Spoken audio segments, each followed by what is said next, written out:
Hey, everybody. Yeah, come on. I need more energy than that. Hey, y'all. All right, we're so excited to have y'all with us today for our new in tech panel. We have so much varied experience here on this panel. Y'all are not going to believe it. It's fantastic. So really looking forward to a good conversation today. I'm our moderator. I'm Elizabeth Anderson, CEO and co-founder of Lunar Lab. We're a UX design and product strategy company based here in Birmingham. I've been in tech for like a million years. I've done pretty much every job in tech, so really excited to be here. We've also got Alandis Seals. He's a full-stack developer with expertise in AWS, Swift, React, and cloud solutions. He's successfully launched his career in tech within the last 5 years. We have Wendy Porter, who is an application development manager at Blue Cross Blue Shield of Alabama, and she's a hiring manager with over 30 years of experience in the industry. So she is very experienced. We're excited to have her today. Elizabeth Okunbor is an honors computer science student at UAB and is currently serving as an intern for our Birmingham Women in Tech. So she's really, really new at this. So we've got all ends of the spectrum here. And Mary Hendon Yelverton, MH Yelverton, is the Director of Business Operations at Result Group, which specializes in staffing and recruiting for many roles, including tech. And she's also the Director of Recruiting at Oasis Counseling for Women and Children. So let's give them a round of applause.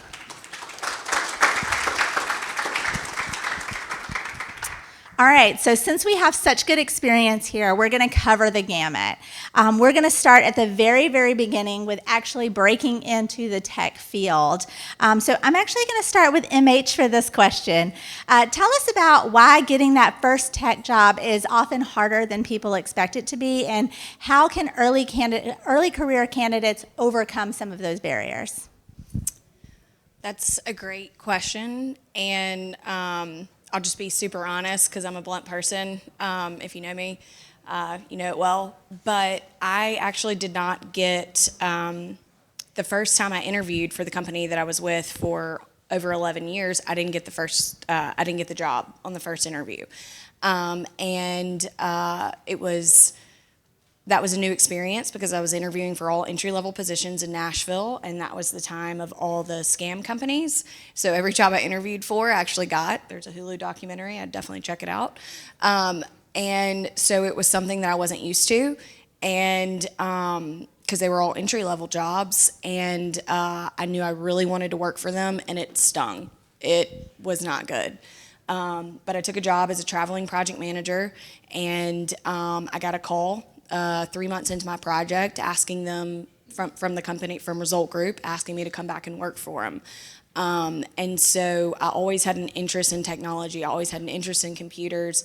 If you can do something faster, better, automate it, why not? It always interests me. But looking back on that, I sometimes forget about that because it was just a blip on the radar. But keep going, keep going, put yourself out there no matter what. I mean, it's like dating, but I guess you get paid for it. So, I mean, seriously, my mom says, like, take every interview you get. It's like a date, it's great practice and experience. And so anyway, the next time they called me back, I got the job. They put me on the payroll for 3 weeks, said take a quick break, come back and work for us, but it was super, super, super hard. So I'd just say that, in that time, you kind of got to know, you got to put your head down, you have to grind. It's not going to be easy. Anyone who tells you that it is lying. All right, so Alandis has been through it. I've known him since the beginning of his tech career, but he didn't take a traditional path into tech. He kind of did it his own way. So Alandis, I wanted you to tell us a little bit about how you leverage boot camps, training programs, even social media to help you get your first role. Well, for me, my first way I started as a delivery driver for a local furniture company. I delivered for them, and I delivered to the place that had the boot camp. And so I asked them a lot of questions about the boot camp. At first, I was going for IT. I love IT, all the IT thing, not the Alexa, but I love everything in IT. But I asked her about what they was doing at the thing. She said, "Well, we teaching people how to code." And at the time, I didn't know what coding was. I didn't know what a MacBook was at the time. And so I went through the program. After the program, I kind of like pushed my small projects on social media, LinkedIn, Instagram. Kind of took people through like my downfalls, what I'm learning, what I'm struggling with, and then I got my first job from social media. Once I got my first job, by the way, this job was unpaid. It was a free job, but I think I got paid by the knowledge I learned. You know, all the stuff that I went through on that job, and I went through that and kind of tried to search all the iOS community there was. Kind of bought courses, went up into like these Slack groups, everything you can name of. And then I kept just posting my problems, posting how I fixed them. I still do it to this day. I mean, if you see my LinkedIn profile, but and just kept going from that route. That's amazing. Love it. All right, so Elizabeth, you are very new to tech, maybe the newest on the stage to tech. So you've had some challenges. So tell us a little bit about some of the challenges for you trying to break into this field and what kind of support you wish you were getting. So for sure, I believe burnout is really one of the biggest challenges breaking into tech, especially application burnout. I've seen online everywhere, everyone says if you apply to hundreds and thousands of different applications and get rejected from all of them, but then get that one accepted offer, that's normal, which is crazy because the job market is just that crazy enough to make it where rejection is the normal journey. And as a person trying to apply yourself in tech, it's kind of debilitating to always apply yourself and then get rejected at different points and not knowing what you're doing wrong, because usually you don't get any expertise or advice after you get that rejection. So I believe just having that challenge at first or trying to just break in, it really just kind of feels like there's nothing you can do unless someone's telling you to help you or helping you through it. And that's, I believe, like having mentors who actually have gone through the process or in that industry you're getting into, just having that open or more opportunities to get that support is really important, because actually Elizabeth is my mentor and she's helped me so much in like knowing like what I should do as a candidate and what hiring managers are expecting and how to actually go through the process without being stressed or frustrated from what results I get while applying. I love that. I do wish that hiring managers would give you more feedback. So hiring managers, please give feedback. And so, Wendy, speaking of hiring managers, tell us from your perspective when you are hiring, what do you think is the biggest misconception that you've seen related to folks who are trying to land their first role in the tech space? Well, I think the main thing is that everybody thinks there's one way to get a job. You think I need to know somebody, or I need to go through career placement, or I need to get on LinkedIn, or I need to push myself on social media. But there isn't one way, right? There's no one right way. I would say do all the ways that fit you personally. I don't think you want to, if your social media is not your thing, that may not be the right way. If you get tired of doing applications, you may want to reach out to contacts. But I will say for new people, getting a job through your network is just one way. You know, getting one through career placement is another way. Look at staffing vendors. You may not go directly to the employer. At Blue Cross, we don't often hire people directly into Blue Cross, but we hire through staffing agencies. So you need to be open-minded about how you pursue your position, your future. That is really great advice. All right, so I want to switch gears a little bit and talk about how to stand out as a candidate when you are trying to get all of these interviews. And since you mentioned recruiters, MH, our first question is for you. From that recruiting perspective, what advice would you give someone that's just brand new to tech to sort of strengthen their resume and also stand out for recruiters? No, that's a great question, and I'll kind of piggyback on what Wendy said. You know, partnering with recruiters is a free service. It always should be, at least for the agencies that I know of in Birmingham. And so something that they'll do for you is enhance your resume. Great advice that I got from someone years ago was you should have multiple resumes on, saved. So, I was applying to sales, marketing, basically anyone that would hire me. But he gave me great advice, the mentor that I had, which was phenomenal advice, keeps the accountability. Make different resumes for the different types of jobs. So if you're going for more of a data-focused job, have that resume. If you're going for more of a development job, have that resume. Also, anything that you have exposure to at all, that counts. That your resume is the first step of the interview process, because without the resume, if there's no interest, you're not going to get the interview and get to tell them why you're such a great candidate and why you can do this job. And so your resume, that's the time to brag. And so when I'm looking at a resume, I want to see bullets, the content underneath what they did. Where'd they do it? How'd they do it? How long was it successful? What tools did they use? Were they on a team? And so the one-page resume, that does not apply to tech, in my opinion. And also, as much as we hate to hear it, like buzzwords. So if you're applying for a job, go look at the job description. What words and terms, technologies and stacks are they referencing? Do you have exposure to any of those? Put them in your summary. If it's a class, if it's a boot camp, anything. Clearly, if you're in an interview, you're going to be honest and say, well, no, I have a ton of interest in AWS. I don't have a lot of exposure. Look at Atlantis' story, you get a job. And so it shows that willingness, because that's what honestly people are looking for when it comes to a lot of times entry-level talent, and just from my opinion, in general talent, willingness and attitude. I don't have a lot of experience with it, but I'd love to learn. How do you guys use it? So as much as you do not want to hear this, spend time on your resume. And here's a tip: go and find jobs that you're applying to. Look at the bullets, the verbiage they're using, the verbs, the adjectives, everything, and the terms. If you have experience with those, take that bullet, reconstruct the wording and put that on your resume. Because what you're trying to do, think you guys are smart people, you're technical.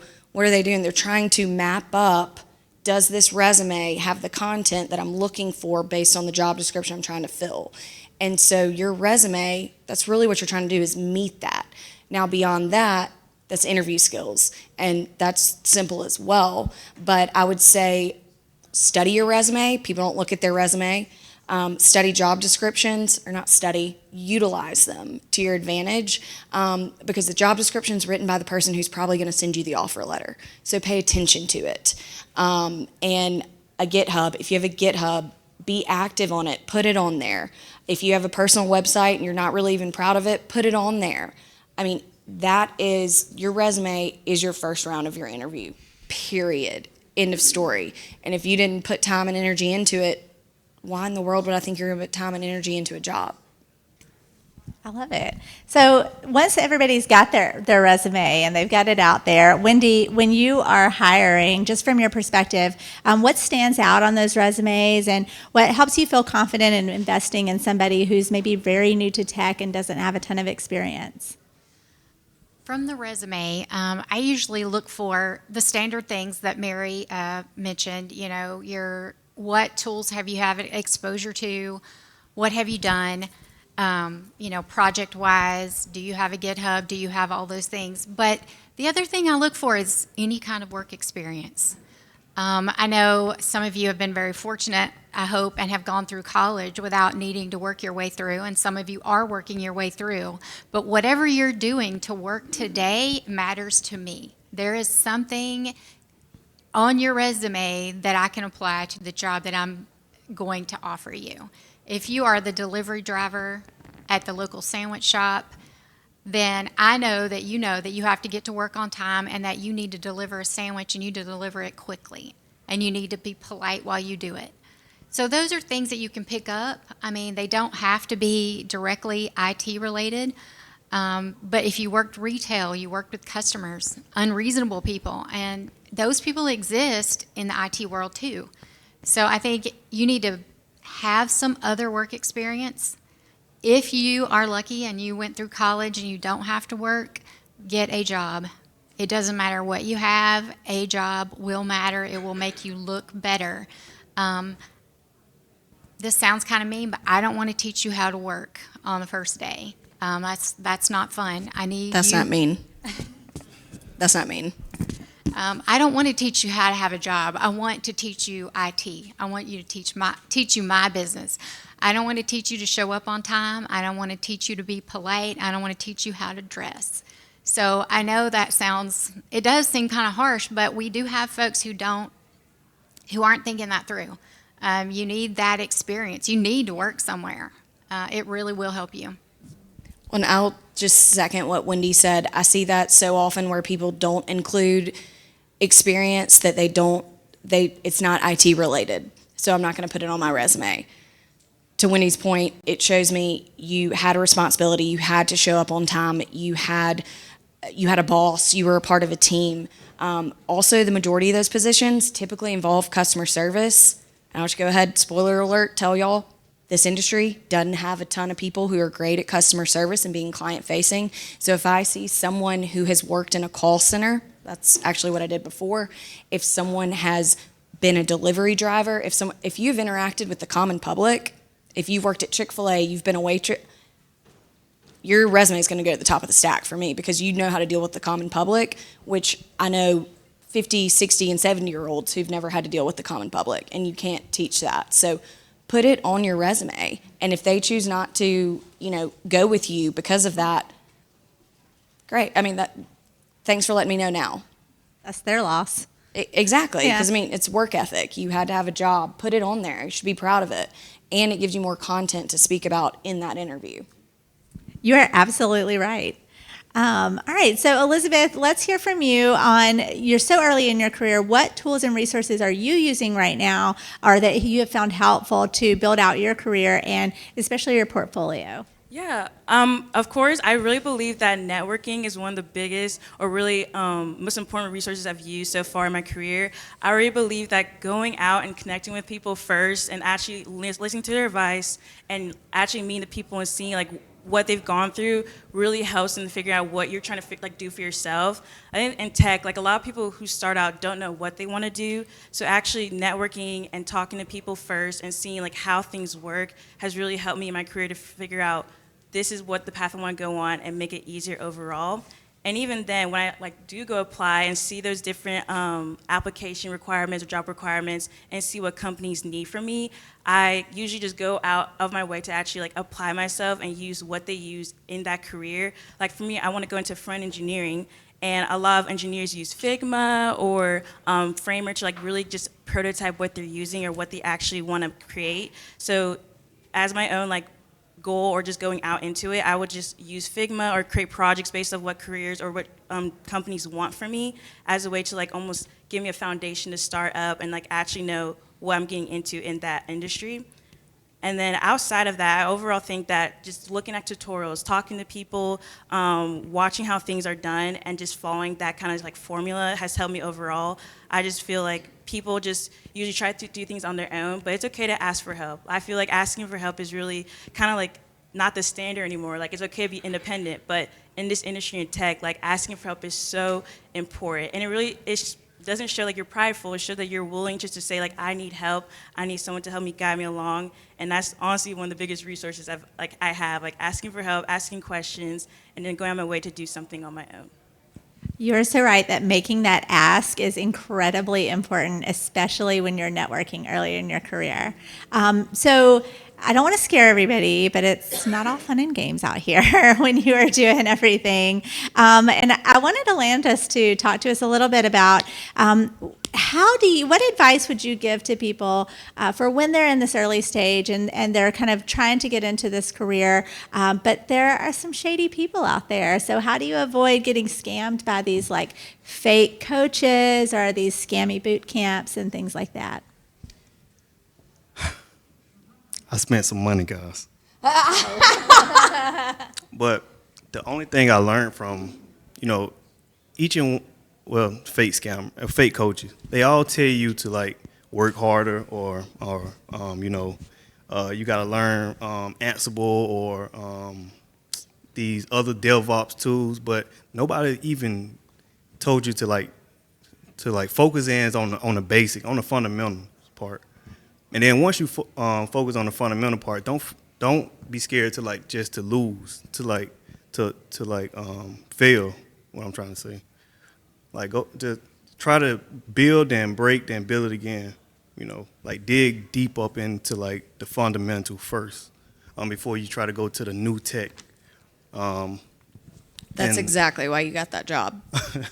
Because you showed them that you could break it, be frustrated, you want to stick with it. You have a building mindset, and you showed them that. So they can Yeah. teach you anything on top of it if you Right. had that foundation. So they give you a puzzle you can't solve. They want to see how long you can solve it, and you kept trying to solve it. All right. Because it's all based off curiosity. Like, you just want to stay curious. Like, what if I, push this to GitHub, add a little CI/CD to it, and try to run it from there. Run some tests to it and see what breaks. Just try stuff, break it, try it again. And Elizabeth said, reading right, yeah. She said, network with a lot of people. Yeah, go to the people that you want to be in the next 10 years. Right, talk to them, see how they got to where they want to be at. LinkedIn, go message some people. Some people don't write back, but still though, don't be afraid to like fail. And I'd say remember when you're going for that ask, because I know it can be just the biggest pit in your stomach. The person that you are, that person was 10, 15, 20 years ago. So if you're ever shot down from asking something, like I'd be shocked if you were, particularly in this community, because, look at what we have here. If anyone even walked up to Elizabeth and asked her right now, people want to help. You just have to, sorry, it's my Pomodoro effect. If people want to help, you just have to get over that first hurdle and ask. And what you will see after it is amazing, because that person was in your exact position. Just remember that. Yeah, and everybody trying to sell you a course. So call Alandis first about the courses. Well, just see their background first. Yeah. Just look at their background and see what they doing first, and then if their background fits what you trying to do, then maybe pay. I wouldn't pay $10 over a course nowadays, but YouTube got everything. Yeah. But if you feel the need that you need that type of whatever they teaching, then go ahead and do it. But just make sure they did what they said they did. And that advice about adding people on LinkedIn is so important. I met Alandis and Elizabeth very early in their careers, and they right away added me on LinkedIn immediately. They were very good at it. And Elizabeth did a great job of right away asking, hey, can you mentor me? So make the ask. The worst that's going to happen is somebody's going to say no. And hot tip about LinkedIn, make sure you hit connect and not follow. Definitely hit connect.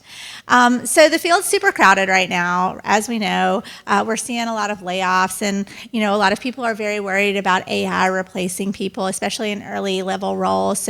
But there is a lot of opportunity out there, as we know, although it can feel kind of challenging sometimes when you're kind of in the midst of all of this. So I kind of wanted to ask Elizabeth, you're in it. You're like deep down in it right now. How are you dealing with this frustrations and some of the anxieties about job searching? And what would you like for hiring managers to understand about kind of what your experience is and what you're going through? Yeah, so AI overall, a lot of people said, oh yeah, AI is going to take over, it's going to take our jobs, like it's the next big thing that's going to really ruin like careers, and I really feel like that's a myth. I really believe AI is here as a tool. AI can really not do anything without the person behind it prompting it to do things for it or for them. So I really believe AI really isn't here to really scare us, but as something that can help us and empower us overall. I kind of go into this mindset that I use this quote actually daily in my life, that comparison is the thief of joy. When you compare yourself to AI and what it can do, and then almost like diminish your qualities, what your skills can do compared it to AI, and say, oh, AI can just do it for me. Like, what's the need of me learning this skill because AI will do it anyway? You're already setting yourself for failure. That's honestly already setting yourself in a negative mindset. Whereas I kind of go about it like in a personal, like a positive take. I feel like when I compare myself to these things, I feel like I should use it as motivation instead of acting as if this is the thing that's going to hinder me from getting to where I want to or get to. If I'm saying AI might do something that I'm learning to do or currently learning to do, well, I'm gonna go ahead and try to be better than AI. Try to learn a skill that would kind of bring me above what AI can actually do, to where AI honestly relies on me in the career I'm trying to go into. And whenever AI kind of just goes around, or someone says like AI, like honestly, if you want to just use AI like to take over someone's job, like honestly, just let's look to them to be like, this is not the future you should like ask for. This is not the future you should be wanting for. You should look to people who have creative ideas, creative like takes on how things should be made, and see them first, then rely on AI as the robot. And I feel like hiring managers should see that these are people who are applying to these jobs, building their skills to be better than AI. They're trying their hardest, even when it's really hard in the current job market we're currently in. And I want these hiring managers to see that these are people who want to be seen, who want to grow through these experiences of gaining these careers that they're going into, and want to be heard and just know that they're present in this tech community. Love it. All right, so when folks are very early in tech, well, I'm just going to ask y'all, who's had imposter syndrome before? All right, yeah, we've all been there, right? Landis, give us a few words of wisdom. How do you deal with imposter syndrome, and kind of what keeps you grounded as you are in this situation? Yeah, imposter syndrome is crazy. I still get it to this day, by the way. But Same. yeah, if you don't, you in the 1%. No, if you don't, you're lying or you're not growing. Right. Yeah, that's facts. But I just look at it like a bike, you know. At first, you didn't know how to ride a bike, right? And then you kept practicing and kept practicing and kept practicing. Not before you even know it, you're riding a bike without even thinking about it. That's how imposter syndrome works. But I keep applying practice, and then I keep doing what I wrote down that I said I'm gonna do, and then imposter syndrome kind of go away. Like I said, just practice the fundamentals first. Once you know the fundamentals, you already know 90% of whatever you studying, right? So imposter syndrome comes and goes regular in the tech community. So if you don't have it, like I said, you in the 1%er. If you do have it, you normal, I promise. It's normal. It's normal for us to get imposter syndrome because we're dealing with new stuff every day. 5 years ago, AI came out. I first seen AI 4 years ago. And I thought, like the guy said earlier, that it may take our jobs. And that's what first thing I thought once I put a prompt in and gave me something back. I related that to my job that I do every day. I'm like, oh man, I'm in trouble. And then I started putting in prompts, and it gave me crazy answers back, like impossible kind of answers. And I was like, I don't even know how to use this thing. And I felt like an imposter using it while I'm trying to code, you know. And now I use it almost every day. Please don't tell my manager, but I use it Your secret's almost. safe with everyone in this room, right? And I use it every day. And I don't feel like too much of an imposter. I don't even feel like I'm an imposter by coding no more, because I learned the basis of coding. I know they're going to spit back to me the wrong thing. If it spit back the wrong thing, you know what I'm saying, try to correct it. If it don't, I be like the other guy and just forget about it. And, just start from there. But imposter syndrome going to come, it's going to go, it's going to come back. So something you got to deal with. Well, you're using it in the right way. You're rechanneling it. Yeah. And you're not going to get defeated by it. Right. And the fact, if you have imposter syndrome, it means, like I said, I think everyone has it. If you don't, then you're not growing, because the danger zone where you feel uncomfortable, that's where growth is. But additionally, it shows that you're aware, you care. So if you have imposter syndrome and you think you can't do something, rechannel that to realize, well, first of all, I'm self-aware. Second of all, I feel like I know what I'm good at, what I'm not good at. Let me lean into what I think I'm not good at. And, a huge flex is, even in an interview, saying it. This isn't my strongest tool in my toolkit. Would love to improve on that. But your story specifically is exactly how someone should use imposter syndrome. Recognize it's there, and then leverage it. Be like, all right, cool. We're gonna do this. Like, we're gonna tango and do the dance. And then look at what he's not going to be defeated by it. So, I'd say we all have it. It's how do you respond to it? And do you use it and leverage it for yourself? Because you could, and be like, let's rumble. Let's go. I think for my last question, I forgot to add in to like find a product that you want to build and that you have in your head, and then build on top of it. If you don't know SQL, you're gonna have to learn it. The imposter syndrome gonna come, and then it's gonna go. Once you learn it, gonna go. And then now you got to build a back end to handle that database. You know what I'm saying? You don't know Express, just go learn it. The imposter syndrome gonna come right then, and then once you focus on just Express at that time, and then the imposter syndrome gone. Now you got to build a front end, and it's gonna come right back.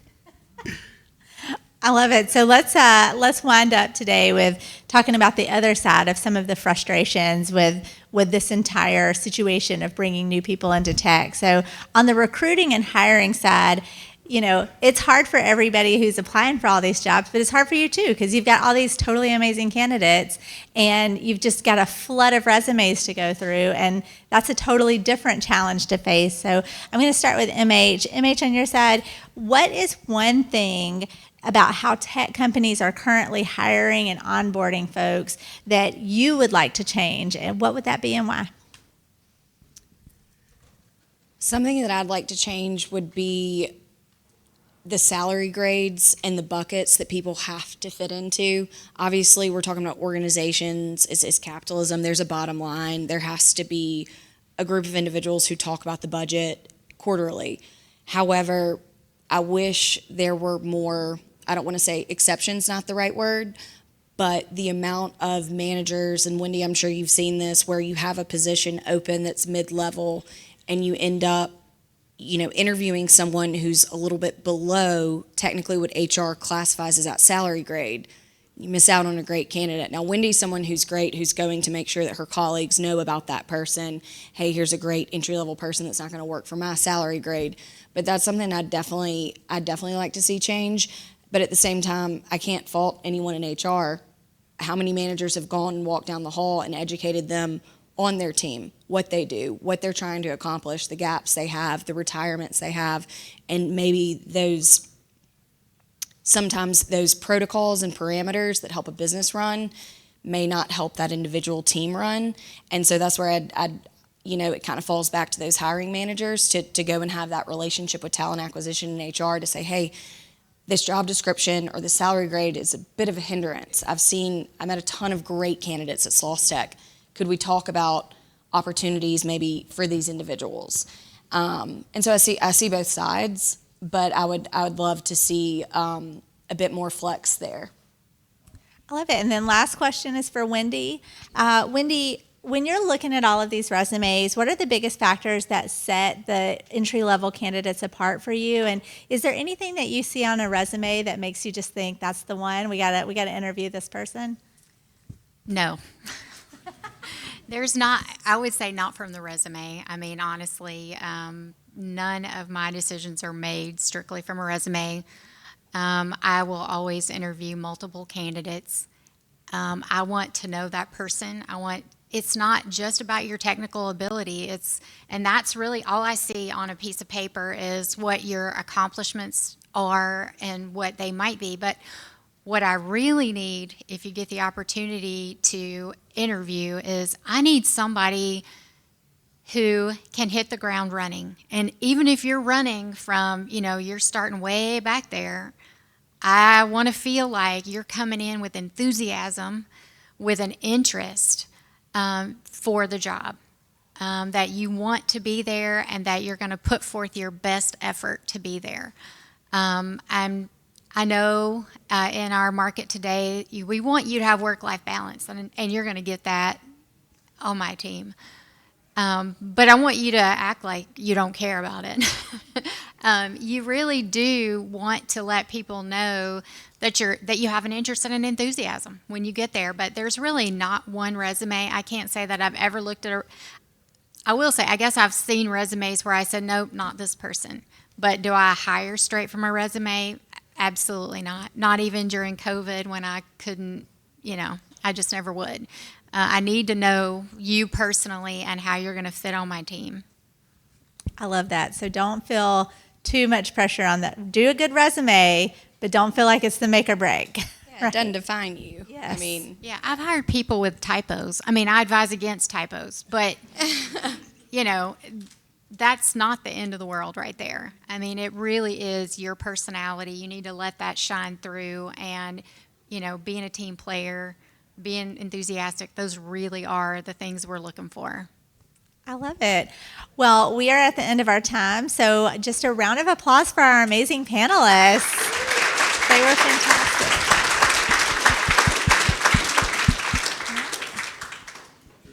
We can take a few questions.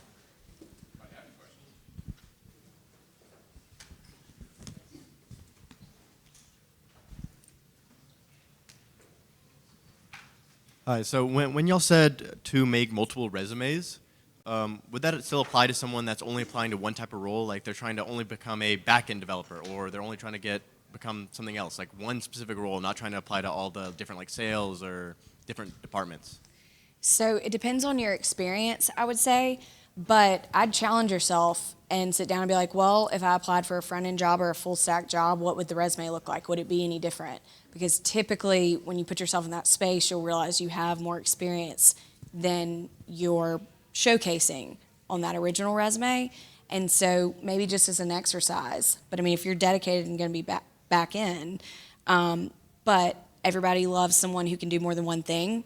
And so, you know, I call it a hybrid candidate. It's like knowing a foreign language. And so if you have that additional experience, it's going to be great. So in your summary, you could always put something of, you know, my passion and where I hope to land would be here, but also, you know, showcasing multiple. But I'd encourage you to sit down and do the exercise of, you know, if I'm applying for the dream company and it's a full stack or front end, what would that resume look like? You'd probably surprise yourself with the experience you had. And make sure you showcase work from school. Does not matter. Any exposure. Doing something for your parents' company, a payroll soft, anything. Put it on there. But, I mean, I'd sit down. You'd probably surprise yourself. Good question. Thank you. See one right over here.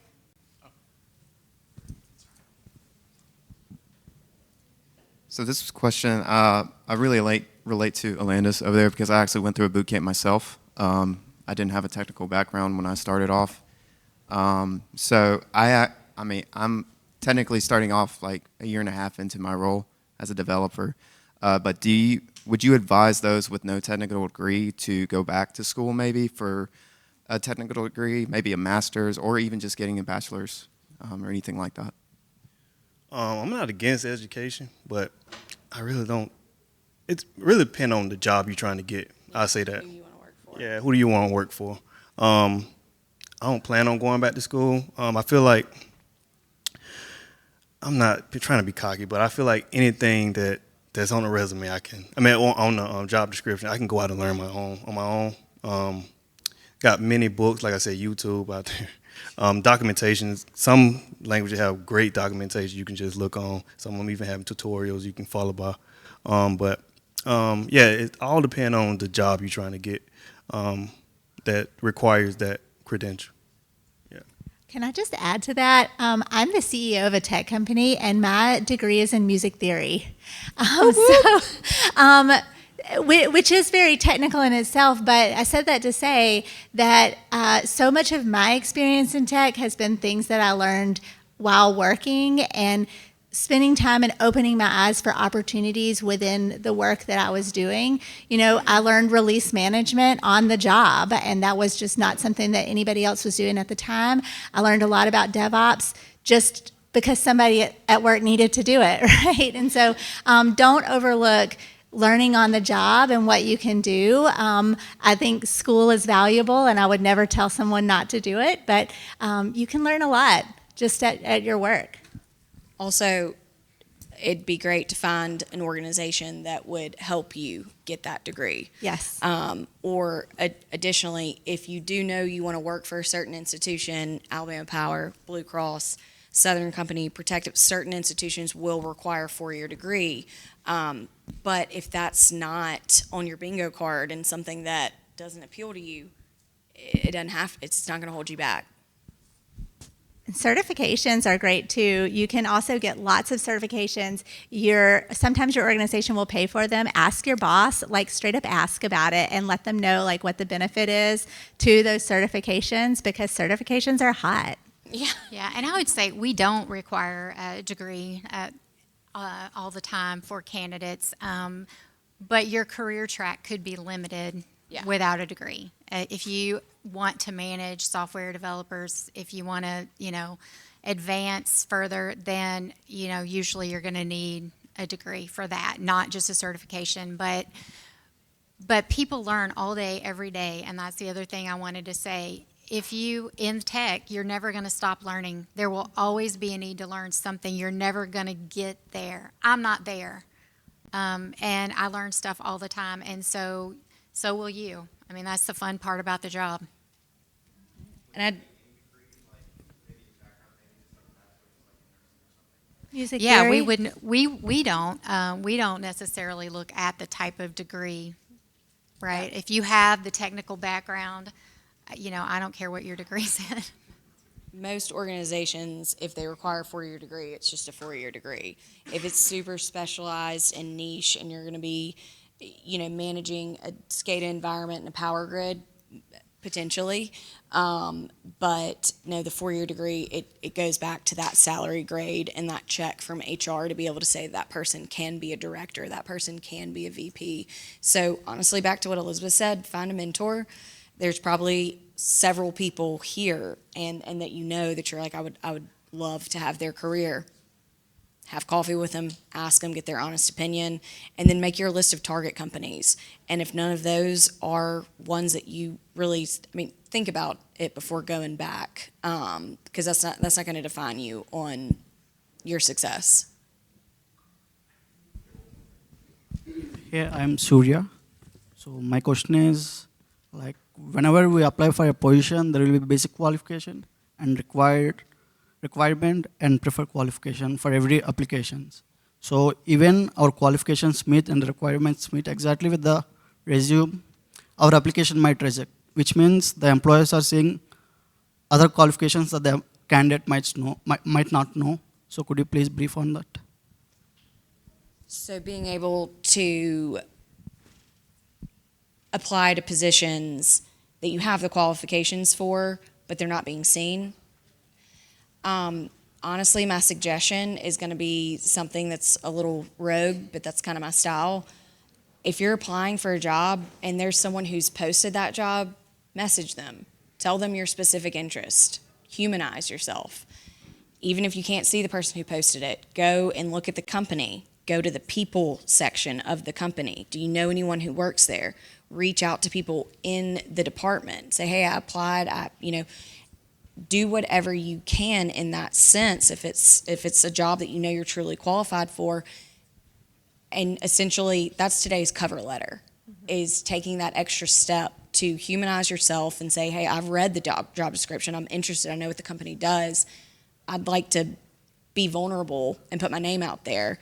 And so honestly, I would say just kind of like asking for help. If there's a company that you're applying to like that, make a rule. I've got to reach out to 3 people who work at that company. I've got to find someone who's related in application development that I could make them aware, hey, I've submitted my application. I'm very interested and, would be honored if I got a conversation. And so I know that